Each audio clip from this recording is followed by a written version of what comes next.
I'm a bad motherfucker. So Ben Shapiro had some dumb stuff to say about the retirement age. Ben? Yeah, well, you know what happened is he got his new Groucho Marx eyebrows, and he decided to why not be funny. I buy the same brand of eyebrows that he gets. I buy Lee Press-on eyebrows, and that is what it looks I like. get him in chestnut brown. He gets a black. So here's what he says about Social Security and the retirement age. Listen to this. And let's be real about this. It's insane that we haven't raised the retirement age in the United States. It's insane. Is it cuckoo caca? It's insane that we haven't raised the retirement age. By the way, we have raised the retirement age. The retirement age's been raised to 67. Most people don't know that. Right. But what they have Americans upset about is Dylan Mulvaney, right? Everybody knows about that, but nobody knows that their Social Security age got raised to 67, including him. And by the way, did you know that the mandatory age for retirement in Israel has also been raised to 67? Yeah, on the 12th. In Israel, it's mandatory to retire and then collect a pension. Is that bonkers to you, Ben? Bet it's not. Yeah, no, that they have to make people. You know how we have all these old people in government, those other places just staying there, in their jobs, and then the millennials and the whatever can't get a job. Israel doesn't allow that, and because so many people have been killed fighting the war in Gaza, they go, okay, old people, you can work till you're 67 because we know your kids might have been killed fighting. It's just like a whole different standard for Ben's first love. Here we go. And let's be real about this. It's insane that we haven't raised the retirement age in the United States. It's totally crazy. Joe Biden, if that were the case, Joe Biden should not be running for president. Hey, Joe Biden is 81 years old. The retirement age in the United States at which you start to receive Social Security and you are eligible for Medicare is 65. Joe Biden has technically been eligible for Social Security and Medicare for 16 years, and he wants to continue in office until he is 86, which is 19 years past when he would be eligible for retirement. No one in the United States should be retiring at 65 years old. Frankly, I think retirement itself is a stupid idea unless you have some sort of health problem. Unless you have some sort of... Oh, wow. Unless you have some sort of health problem at 65 years old. If nothing else, this video proves that Ben Shapiro has never asked anyone over 65, so how's your health? Unless you have some sort of a health problem at 65 years old. I'm 58. I take a table full of pills every day. A table full. I don't know. And people would... Anyway, also he basically proves the president's not a real job. Yeah, like that's what that shows me. Yeah, we're talking about a senile guy could do it forever. So hang on, let's go back to this. Everybody that I know who is elderly, who has retired, is dead within 5 years. And if you talk to people, my dad retired. My dad was a cop and he worked in masonry, did brickwork, and he did 2 jobs, sometimes 3, his whole life until 57. And his dad retired when he was 62, died like 6 months later. So my dad thought he was going to die because he was the firstborn. So my dad makes sure he retired when he was 57. He worked 2 jobs, sometimes 3, his whole life. Retired at 57 as soon as he could. He didn't wait to max out his retirement. He retired as soon as he could. He ended up living till he was 94. So this idea that most people when they retire died 5 years later, again, he's just making shit up. Why is Dick Cheney alive? Exactly. Why the fuck is Dick Cheney still alive? Besides science he's just magic. making shit up. Okay. Who are elderly and they lose their purpose in life by losing their job and they stop working? You know, most people I know, if they lose their job, they don't lose their purpose in life. They get to then go discover their purpose in life. Because they've been having to pay bills their whole goddamn life, working a job that doesn't inspire them. Most people don't sit in front of a camera. Yeah. Does he not know cashiers or something? Do you not right, exactly. Do you not know waitresses and waiters and cashiers and bartenders and bricklayers and firemen? Do you really want a 75-year-old fireman? Do you really want a 75-year-old truck driver? These people get to retire and then find another purpose in life. They get to have a great second act. This is called living in a bubble. This is like the right-wing version of Bill Maher. Like he can't get, the only people he talks to are the people who drive him places or cook his food or clean his house. He doesn't really know it. He doesn't really know anything. Do you really think maids at hotels want to keep working when they're 75 years old? Do you really think so? You really think valets want to keep parking cars? What the fuck? He's as dumb as a Hollywood actress he would criticize. That's exactly right. Olivia Wilde made a movie called Don't Worry, Darling, which is god-awful. It's like the Matrix for clams. And the whole thing is these women are in a matrix, and instead of having their full-time careers, they want to have the thing makes them think they're having a really happy suburban life where they just do whatever they want and have sex a lot with them. And that's the nightmare scenario, because she doesn't have a nightmare job where that would be great for her. She is like an actress. And he's exactly like those people. Things go to hell in a handbasket real quick. But put all of that aside, just on a fiscal level and on a logical level. When Franklin Delano Roosevelt established 65 as the retirement age, the average life expectancy in the United States was 63 years old. Right. Today, the average life expectancy in the United States is close to 80. Okay, okay. He doesn't even know that it's gone backwards. So it used to be close to 80. Now now is it 75 now? Yeah, it's lowered considerably. It went the other way. Our life expectancy is now going backwards. Oh, also 67 is the retirement age, you fucking And morons. 67 is the retirement age. But even if it wasn't, even if his numbers were right, yeah, we should wring some more productivity out of the elderly. It's just crazy. I mean, what? Oh, you have more life? Well, I guess you can work longer. We could go, hey, you know, I don't send your money to Ukraine. You know, the people who want to retire from being greeters at Walmart, they won't have a purpose in their life afterwards. Okay, here we go. It's totally insane that you believe that you should be able to work from the time that you are essentially 20 to the time that you are 65, which is a 45-year period, pay in, and then you will receive Social Security benefits sufficient to support you and your family, you and your wife or whatever, for like another 20 years. That's crazy talk. Israel has it. Israel has mandatory. They have mandatory retirement at 67. We pay for it. And we give them billions of dollars. I wonder if he would criticize that about Israel. That is not fiscally sustainable. It is. Oh my God. It's 100% is fiscally sustainable. No, the war in Ukraine's not fiscally sustainable. That's right. Exactly. How about spending $1 trillion on warfare that doesn't do anything for us except make us less safe? That's what is not fiscally sustainable. I guess the genocide they're doing over there is also fiscally sustainable. The notion that if you have to raise the retirement age to 67 or 68, that everyone is going to fall apart. My parents are that age. My parents are not retired. God damn it. They already did that, raised it to 67. God damn it. And they shouldn't retire. It would be very bad for them to retire. What do they do? By the way, it's disrespectful. Yeah, what do your parents do? I'm going to guess they're not dishwashers. They're not washing dishes at a restaurant, are Dad's they? Not a janitor? Are they maids? Your dad's not a janitor? He fixes cars or something? Right? They're not. Does he drive a snowplow? What does your dad do? It's something high up, because when of course. he's a little kid, he's playing violin. We played the video. Him playing violin as a little kid with that, what's his name? Larry. We're not talking about people who put on a pressed shirt and a starched collar and sit behind a desk or in front of a camera. We're not talking about that. We're talking about most people. So this is what I found. His mother was a TV company executive. There you go. And his father, David, worked as a composer. Oh, that's why he played Schindler's List so beautifully. You know, the hard work of being a composer. Boy. Breaking a sweat. He's still out there doing it. Still out there doing it. Uniquely American.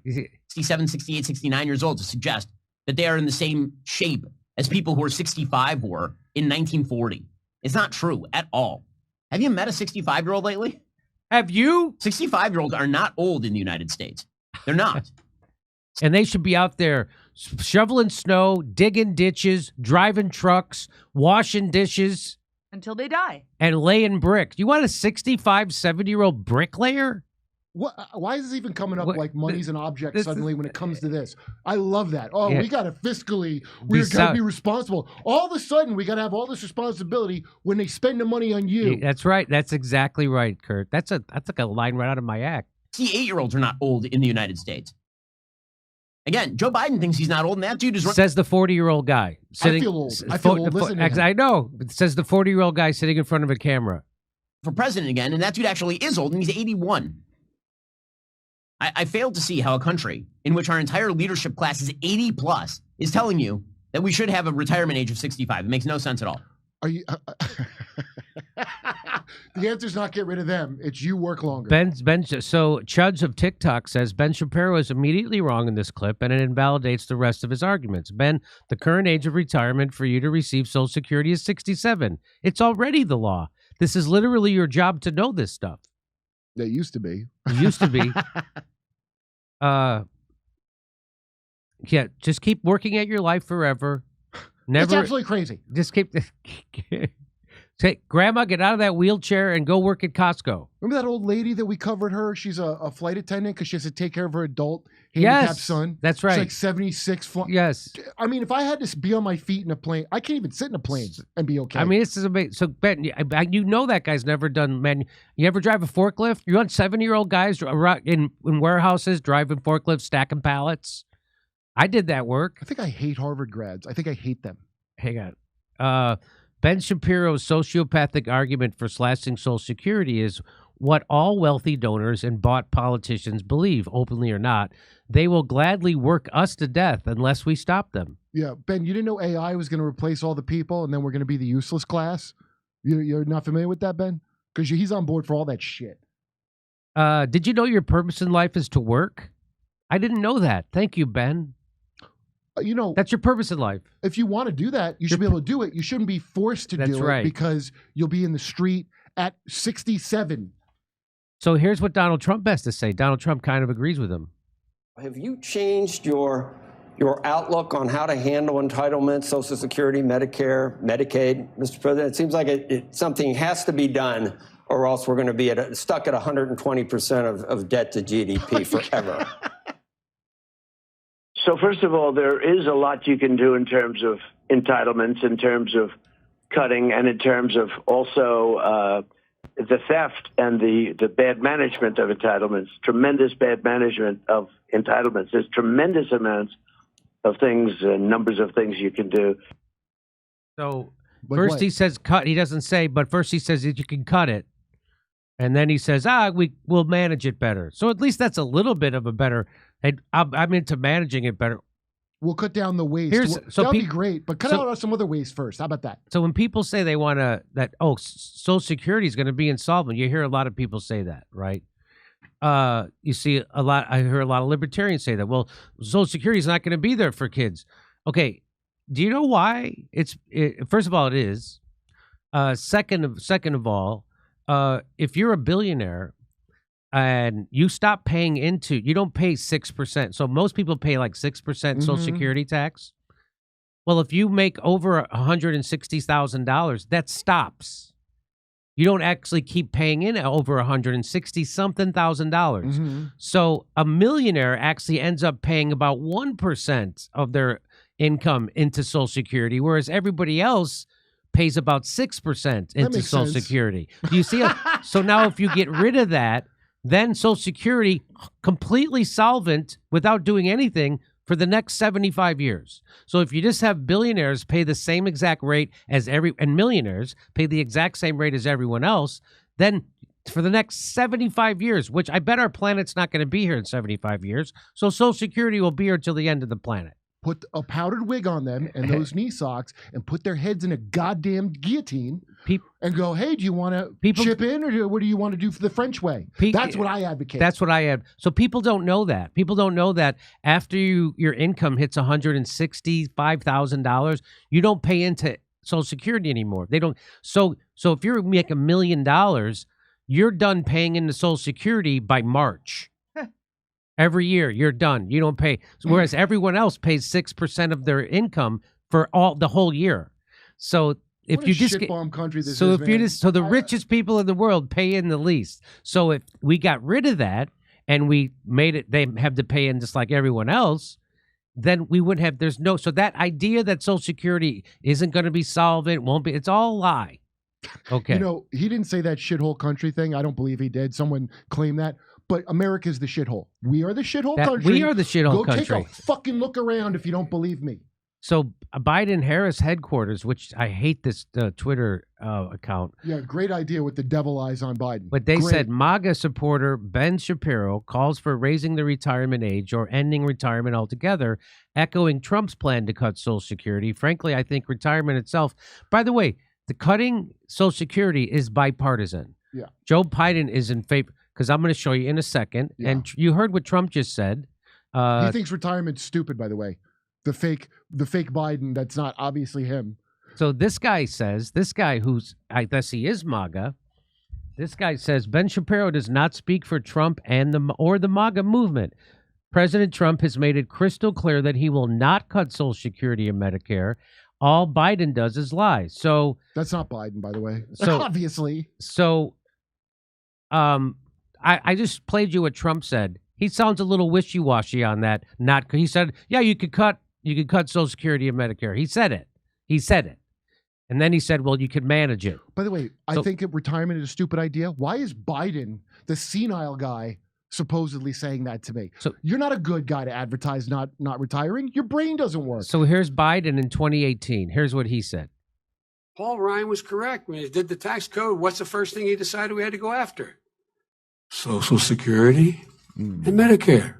Yeah. Now, we need to do something about Social Security and Medicare. That's the only way you can find room to pay for it. Oh, we can't find the room. Okay. So here's from Common Dream. So just to let you know that Joe Biden is also a piece of it. He says, so Democrats slammed Social Security board nominee over his history of supporting benefit cuts. Who did?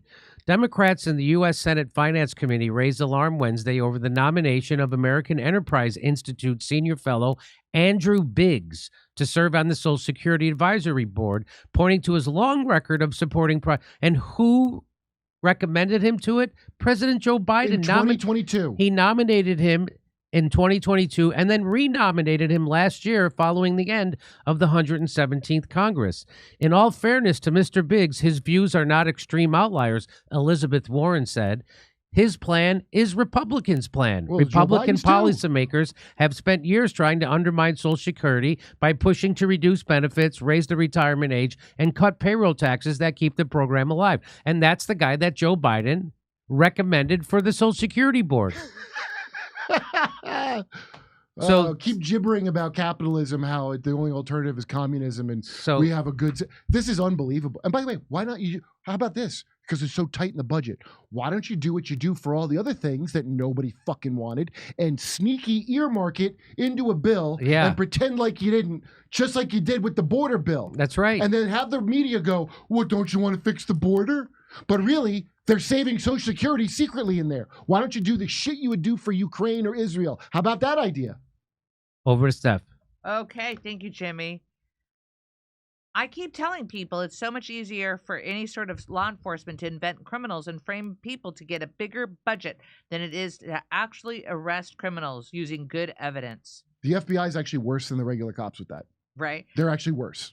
Hey, the people thrilled with Trump's prosecution can quote IDF officials speaking on destroying Gaza, but they actively dismiss our own officials' blatant corruption as they're going after Trump. So get this. Jimmy. So you know how we've been telling you that Boeing got taken over by Wall Street? MacArthur Douglas. McDonnell Douglas, they merged, and McDonnell Douglas is more of a cutthroat. They just care about quarterly profits. So Boeing went from being a company that cared about making quality airplanes. My grandpa worked. Their whole thing was Boeing's ethos was, if you make a quality airplane, the money will follow. And then they merged with McDonnell Douglas, and McDonnell Douglas is cut corners and make quarterly profits. So now they've been having a slew of problems with the quality of those planes. And every other day we're reporting something going wrong with a Boeing airplane, an engine catching on fire, a door flying off, a wheel popping off. Recently, a plane just fell out of the sky. People have already died from their Supermax 737s. So that's because they didn't want to do it correctly. They wanted to cut corners. So Jimmy, now, wait, that thing you just said, yeah, make a good plane and the money will come. Right. And then the new place was like, cut corners because we got to make our quarter. Right. The second one is what capitalism is. All these people think the first one is what, right. And that's what I thought. That's not what it is. Right. What it is getting to the money and fuck you. That's right. All that matters is the money. And all these people haven't got through their head yet. Like, I'm not a communist. I don't like communism. Right. But capitalism is getting to the money and fuck the product. So that's why you have to have strong regulation. So here, this guy who's a whistleblower on Boeing, and he's been guy blowing the whistle, telling people how they're cutting corners and wrecking so you won't be safe when you fly. 62-year-old Boeing whistleblower John Barnett was found dead in his truck after he didn't show up for a legal interview linked to a case against Boeing. Barnett worked for Boeing for 32 years and retired in 2017. After retiring, he spoke out about how Boeing was cutting corners on their airplanes. Just days before his death, Barnett gave evidence in a lawsuit against Boeing. Barnett accused Boeing of deliberately fitting substandard parts on their aircraft. He also accused Boeing of having faulty oxygen systems, saying 1 in 4 breathing masks would not work in an emergency situation. Barnett said the new plane builds were rushed. When he brought his concerns forward, they were allegedly ignored by the company. When he died, Barnett was in Charleston for interviews linked to the case against Boeing. He was supposed to come back for more questioning on Saturday, but didn't show up. Inquiries were made at his hotel, where Barnett was found dead in his car in the parking lot.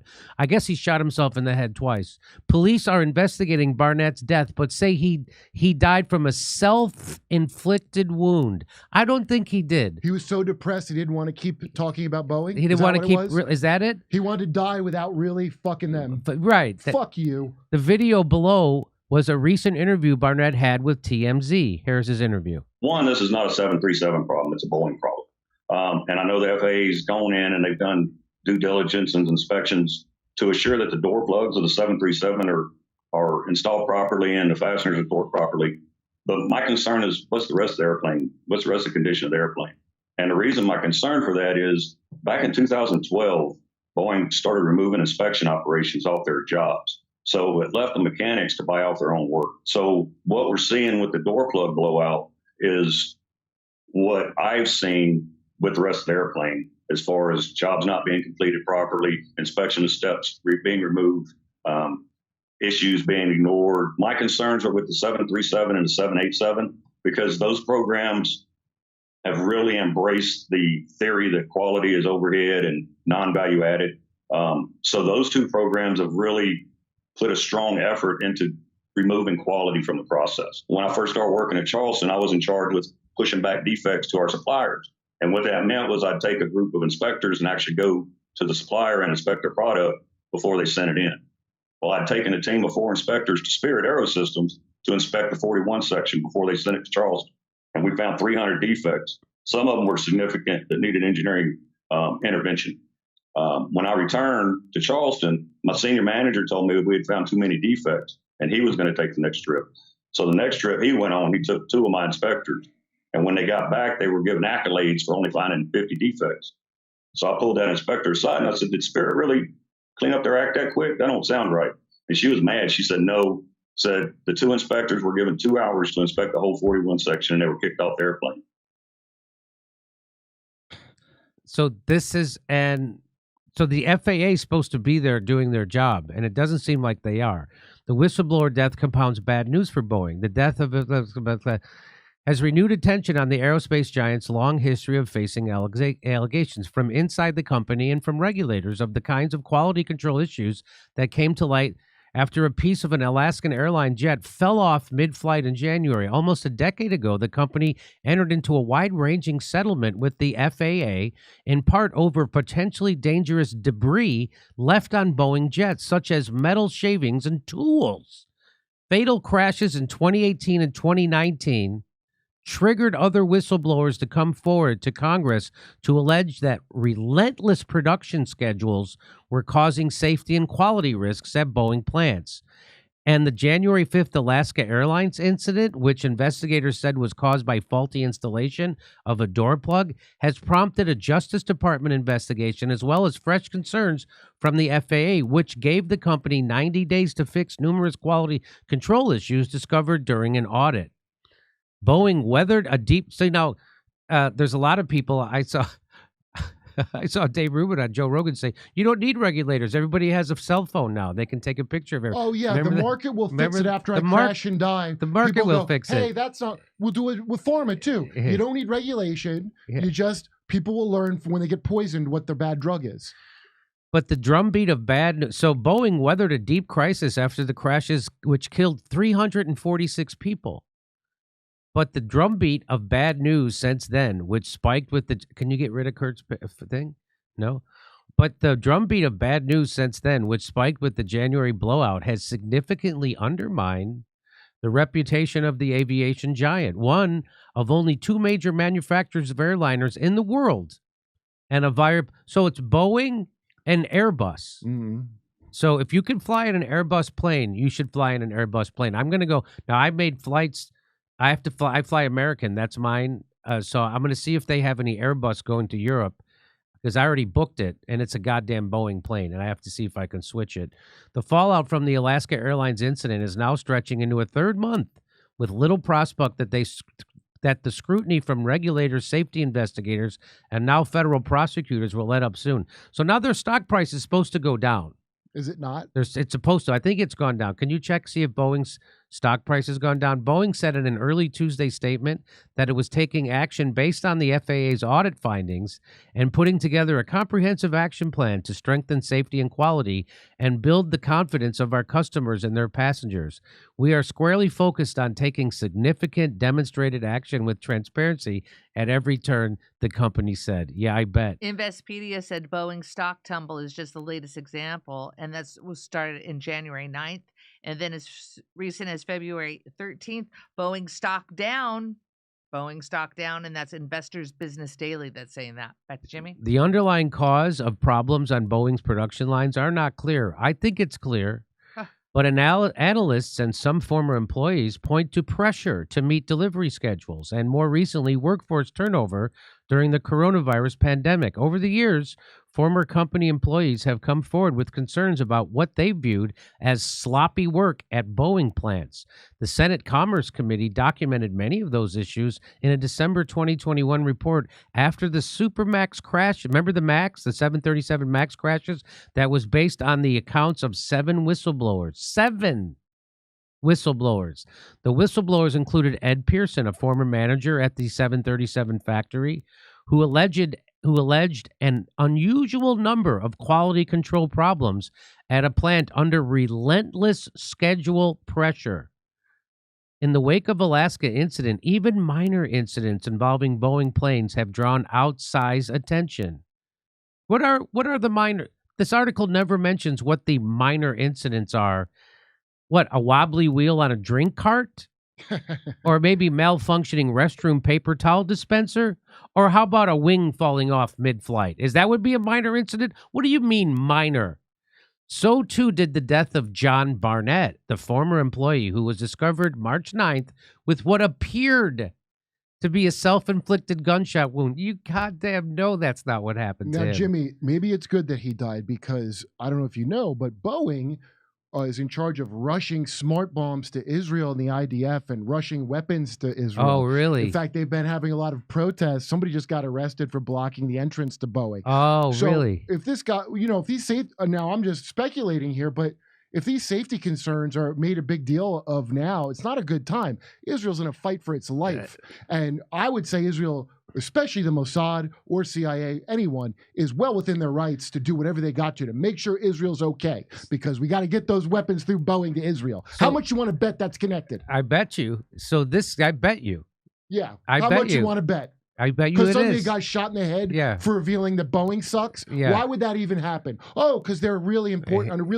Who else gets shot in the head, mysteriously dies? Epstein? That's right. Yeah.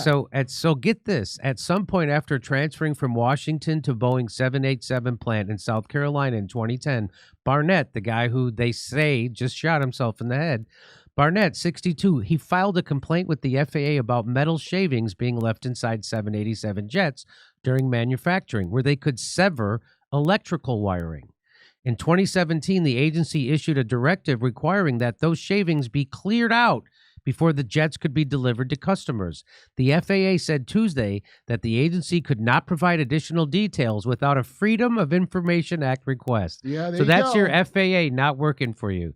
Yeah. Robert M. Turkowitz, one of Barnett's lawyers, said the former Boeing quality manager who joined the company in 1985 was as decent a person as you can imagine.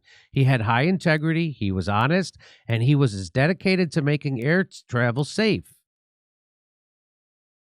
Barnett retired from Boeing that year, a decade earlier than he had planned, fearing that if he didn't leave, he'd be fired. Mm-hmm. After leaving the company, Barnett also spoke out in public, sharing his concerns with the New York Times and taking part in a Netflix documentary on the MAX crashes. In the film, Barnett, wearing a light blue shirt, described how for years he felt proud to work at Boeing, saying the company was like family and looked out for its employees. The company was responsive when employees identified problems, Barnett said, but the culture began to shift.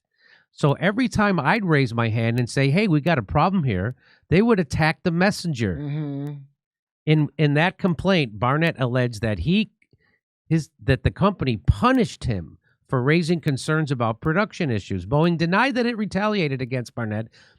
Yeah, and I'm sure they didn't kill him. A 2022 order, however, denied the company.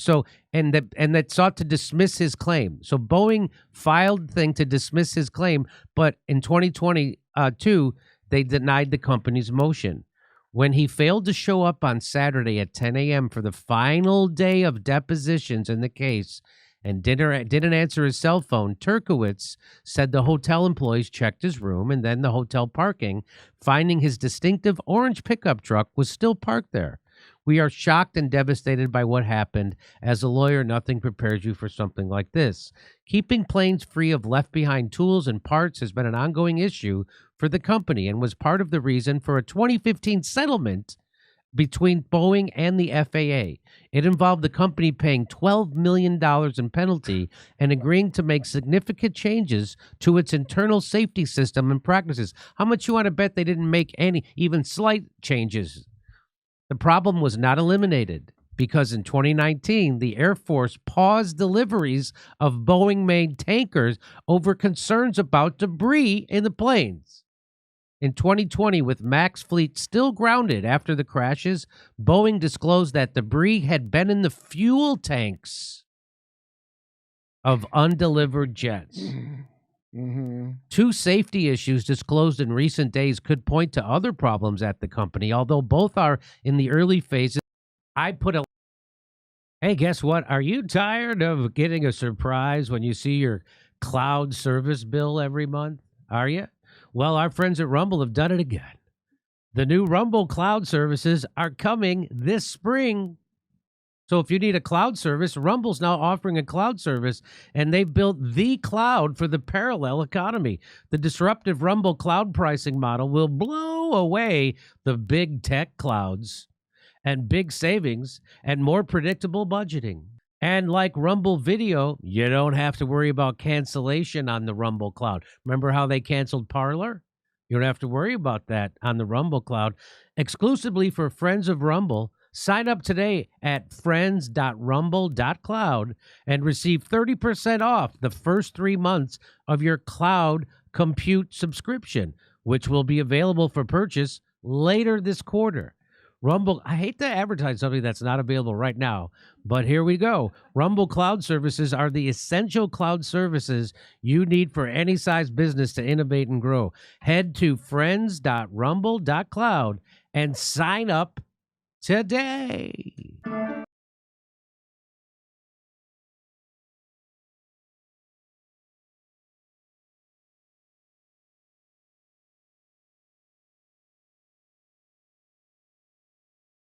Hey, thanks for checking out our YouTube channel. Subscribe by clicking on that button down there for more AM Joy.